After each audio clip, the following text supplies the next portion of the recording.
Hello students, मेंस education online classes में आप सभी का बहुत बहुत स्वागत है। आज हम ऐसा टॉपिक देखने वाले हैं जिसकी आपको सबसे ज़्यादा आवश्यकता थी। काल एक ऐसा टॉपिक है जो हर परीक्षा में पूछा जाता है।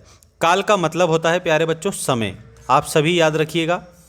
काल का अर्थ समय होता है। क्रिया के घटित होने के समय को काल कहते हैं। आपसे परीक्षा में प्रश्न पूछा काल किसे कहते हैं, तब आप यहाँ पर इस प्रकार से इसको बता देंगे। मतलब कि क्रिया के घटित होने के जो समय है उसको काल कहा जाता है। क्रिया हो चुकी है वे तो भूतकाल है, होनी है वे भविष्यकाल है, और हो रही है ये वर्तमान काल है। अतएव क्रिया के 3 काल होते हैं, ये आपको याद रखना है। 3 काल कौन कौन से? सबसे पहले भूतकाल, उसके बाद वर्तमान काल और उसके बाद में भविष्यकाल। भूतकाल मतलब कि जो बीत चुका है, ठीक, उसे भूतकाल कहते हैं। अभी जो चल रहा है उसको वर्तमान काल कहते हैं, और आने वाला जो है उसको हम भविष्यकाल या भविष्यत काल कहते हैं। सभी की जानकारी है। सबसे पहले हम भूतकाल इस वीडियो के माध्यम से देखेंगे और उसके बाद में आने वाले वीडियो में दूसरे और जो काल है उसको मैं आपको बताऊंगा। क्रिया के जिस रूप से ये ज्ञात होता है कि क्रिया का व्यापार बीते हुए समय में पूरा हो गया है उसे भूतकाल कहते हैं। मतलब कि इसमें क्या होता है, जो समय होता है ना वो बीत चुका होता है, उसके बारे में जानकारी रहती है। ठीक, इसका मतलब बीते हुए समय की जानकारी किस में मिलती है, तो आपको भूतकाल याद रखना है। इसके 6 भेद हैं, ये भी आपको ध्यान रखना है कि भेद कितने हैं। भूतकाल के 6 भेद है। कौन सा? सामान्य भूत, आसन्न भूत, पूर्ण भूत, और इसके बाद में दोस्तों सभी की डिटेल तो मैं बता ही रहा हूँ, पहले नाम देख लो। अपूर्ण भूत होता है, ठीक है, और उसके बाद में संदिग्ध भूत, और उसके बाद हेतु मद भूतकाल।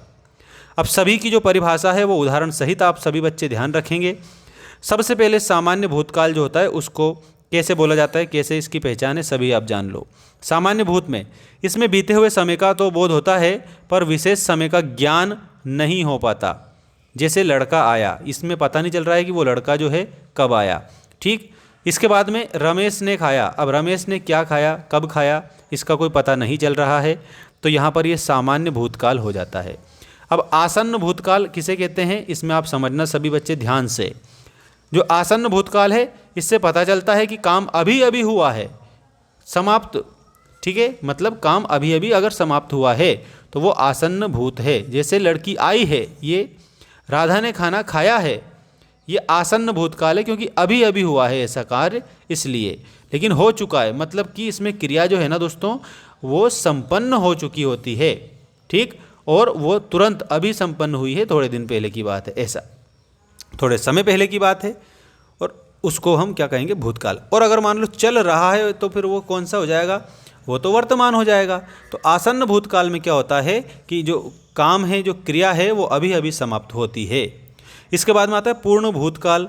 इससे पता चलता है कि काम बहुत पहले समाप्त हो चुका है। जैसे बच्चा गया था, सुरेश ने लिखा था, ठीक है, और राधा ने खाया था, ऐसे, तो ये पूर्ण भूतकाल होगा। और इसके बाद में नेक्स्ट है अपूर्ण भूतकाल। देखिएगा यहाँ पर जो अपूर्ण भूतकाल है इसमें क्या होता है, इससे पता चलता है कि काम बहुत पहले आरंभ हुआ था पर उसकी पूर्णता का ज्ञान नहीं हो पाया है। अपूर्ण वैसे ही दिख रहा है हमें कि ये पूर्ण हुआ कि नहीं हुआ। अरुण लिख रहा था, अब पता नहीं कि वो उसका कार्य जो है, अरुण का कार्य, वो पूरा हुआ है कि नहीं हुआ है। हमने देखा था कि वो लिख रहा है लेकिन लिखता बंद नहीं हुआ या हो गया, इसका कोई पता नहीं है। कि उसने अपना काम पूरा किया कि नहीं किया, उसका भी कोई पता नहीं है। इसका मतलब अगर इसमें बात अपूर्ण हो रही थी, अपूर्ण रह गई है, वो कुल मिलाकर जो कोई सा कार्य हो रहा था वो अपूर्ण रह गया है, जिसका हमें ज्ञान नहीं है। ठीक, पूर्णता का ज्ञान नहीं है, तो वो अपूर्ण भूतकाल कहलाएगा। रवि पढ़ता था। अब ये तो मालूम है कि रवि पढ़ता था, ठीक है, लेकिन वो पढ़ते हुए रुका कि नहीं रुका, वो उसकी जो पढ़ाई है वो पूरी हुई कि नहीं हुई, इसके बारे में कोई जानकारी नहीं है। इसका मतलब बात कैसी है, बात हमें पता तो है लेकिन अपूर्ण है। तो जहाँ पर बात हमें पता तो हो लेकिन अपूर्ण हो, उसकी पूर्णता का ज्ञान ना हो, वहाँ पर अपूर्ण भूतकाल होता है। इसके बाद में आप समझेंगे और देखेंगे और याद करेंगे कौन सा है, संदिग्ध। ठीक है, इससे शुरू हो गया, काम पूरा हुआ था या नहीं ये स्पष्ट नहीं है, संदेह है। उसने चिट्ठी लिखी होगी। अब ये होगा होगी वाले जितने भी आपको शब्द देखने को मिलेंगे उसमें कौन सी भावना आती है, तो उसमें संदेह की भावना आती है, शंका की भावना उसमें हमें आती है। ठीक है, जैसे सारी बिच नारी है कि नारी बिच सारी है, कि सारी की ही नारी है कि नारी की ही सारी है, इस प्रकार से संदेह की भावना रहती है। तो उसने चिट्ठी लिखी होगी, चोर भागा होगा, तो होगी, होगा, होगी, ये जो चीज़ें हैं दोस्तों, ये संदिग्ध भूतकाल में आती है। इसमें हमें ये पता नहीं है कि काम स्पष्ट है कि नहीं है। इसके बाद में हेतु मद भूतकाल है। इससे पता चलता है कि शर्त पूरी ना होने के कारण शुरू हुआ काम पूरा नहीं हो सका है। हेतु मद में क्या होता है, पता क्या चलता है कि शर्त पूरी नहीं हुई है, इसके कारण शर्त पूरी नहीं हुई है, इसके कारण जो काम है वो भी अधूरा रह गया है। ठीक, जैसे वर्षा होती तो फसल अच्छी होती, अगर ऐसा होता तो वैसा होता, ये हेतु भूतकाल होता है दोस्तों। अगर वर्षा होती, देखो, तो फसल अच्छी होती, वर्षा होती तो फसल अच्छी होती। उसने पढ़ा होता तो मैंने लिखा होता, उसने पढ़ा होता तो वह पास होता। ठीक है, इस प्रकार से यहाँ पर ये हेतु मद भूतकाल है। इसके बाद में हम बात करने वाले हैं इसके बाद वर्तमान काल।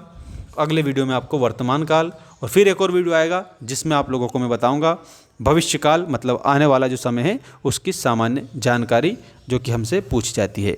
तब तक बने रहिए हमारे साथ में। धन्यवाद। जय हिंद। वंदे मातरम।